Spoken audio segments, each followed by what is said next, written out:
Bonsoir. Bon, je suis très content et très ému de me retrouver en Suisse. Oui, parce que pour un Africain, venir en Suisse, c'est un peu venir en pèlerinage, quoi, tu vois. Mais oui, quand un Africain se promène dans les rues de Genève ou Zurich, c'est comme un chrétien qui se promène à Lourdes ou un musulman à la Mecque. Il n'y a que des lieux saints, tu vois. Oui, parce que tu es là, tu te promènes, tu trouves des Africains en prière devant un bâtiment. Tu vois. En fait, ils sont en train de prier devant la banque où leur président est venu cacher plus de 450 millions de dollars, tu vois.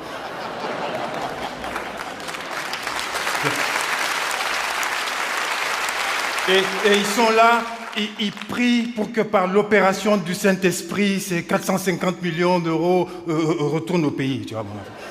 Puis tu continues, tu trouves d'autres Africains en prière devant un autre bâtiment, tu vois, c'est une clinique privée ultra perfectionnée où ce même président vient tous les mois subir son check-up, soigner ses entorses, ses rhumes. Et alors il prie pour que par l'opération du Saint-Esprit, les 450 millions là construisent la même clinique là-bas au pays, tu vois, mon ami. Alors... il y a tout un circuit comme ça, tu continues, tu vas tomber sur le palace où ce même président vient, Thalasso, Sona, tous les mois, puis tu continues, tu tombes sur l'école où il a mis ses enfants, tu vois. Et il y a un président africain dont je tairai le nom, peut-être qu'il y a des Camerounais dans la salle, tu vois. Alors le président Paul Biya... il adore tellement la Suisse qu'il passe plus de temps en Suisse qu'au Cameroun. Tu vois. Ce qui fait que quand il rentre au Cameroun, les Camerounais disent « Le président Paul Biya est en visite officielle au Cameroun. » tu vois.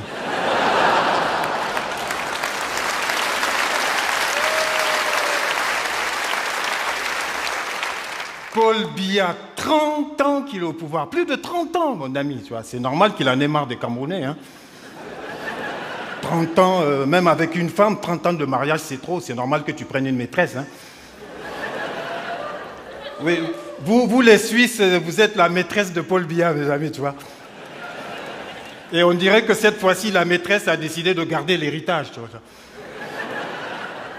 Bon, j'arrête de parler de Paul Biya, oui, parce que j'ai pas envie d'avoir de problème. J'ai envie de rentrer tranquillement en Afrique, tu vois, et pas être obligé de faire appel à la Convention de Genève en demandant l'asile politique ici en Suisse, tu vois. Oui, j'ai pas envie de fâcher mon ami Christophe Blocher, tu vois.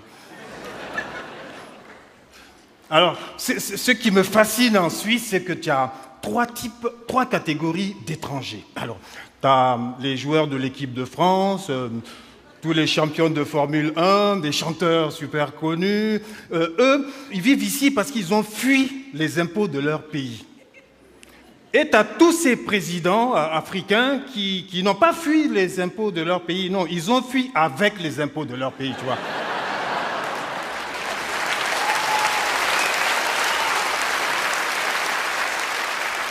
Et tu as la troisième catégorie d'étrangers, tu vois, c'est tous ces migrants qui ont fui, ces dirigeants qui ont fui avec les impôts de leur pays, tu vois. Donc Christophe Blocher, il connaît la solution. S'il veut plus de migrants ici, il faut rendre les 400 millions de dollars là, tu vois.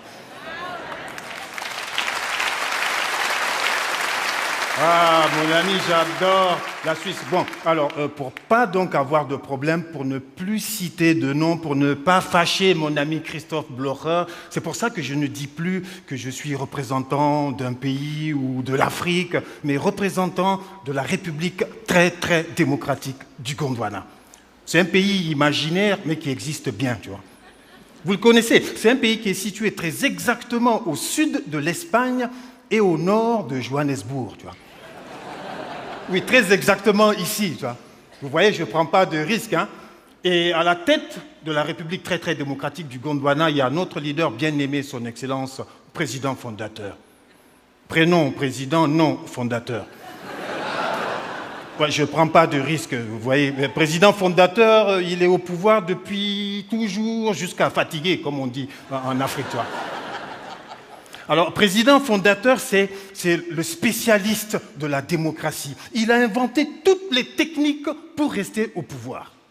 Par exemple, il a inventé un nouveau type d'élection, c'est les élections surprises.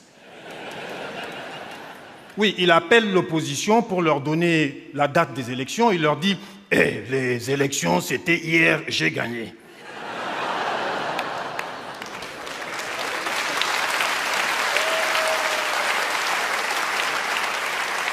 C'est très bien ça, pas de campagne électorale, et donc c'est de l'économie, c'est de l'argent économisé pour le pays, quoi, de l'argent qu'on vient déposer dans les banques ici à Genève, tu vois, comme j'étais. Président fondateur, il a aussi inventé un nouveau type d'élection. Alors, vous connaissez les élections à 2 tours, les élections à 1 tour. Eh bien, au Gondwana, on a inventé les élections à demi-tour.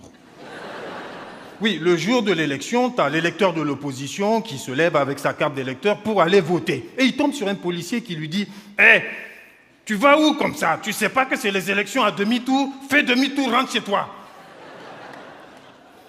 Rentre chez toi, on va voter pour toi, mon ami.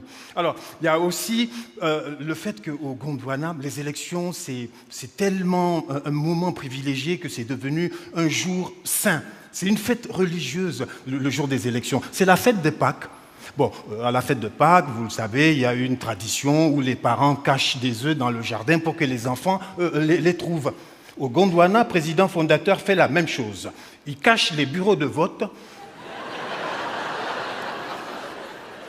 Et les électeurs de l'opposition passent toute leur journée à chercher les bureaux de vote, tu vois, partout.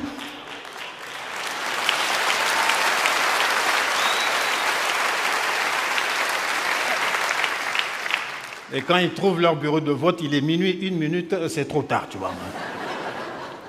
Le Gondwana, bon, il y a quand même des choses positives au Gondwana. Bientôt, on va avoir le prix Nobel de physique au Gondwana parce qu'on a inventé un nouveau type de courant alternatif, les délestages. Les délestages, c'est les coupures de courant, de 6 h du matin à 5 h le lendemain, tu vois. Les délestages, c'est un coup, il y a courant, un coup, il n'y a pas courant. Un coup, il n'y a pas courant, un coup, il n'y a toujours pas courant, mon ami. Tu vois, pourquoi c'est révolutionnaire? Pourquoi on va avoir le prix Nobel avec ça? Parce que les délestages, quand on te coupe le courant, ben, tu n'as plus d'électricité, plus de frigo, plus de climatisation, plus d'ordinateur, rien du tout, tu vois. Tout ce temps qu'on te coupe le courant, mais tu préserves la couche d'ozone. C'est écologique, ça, non? Les délestages, c'est le sous-développement durable, mes amis, tu vois. Merci. Maman! Merci. Faites du bruit pour Maman!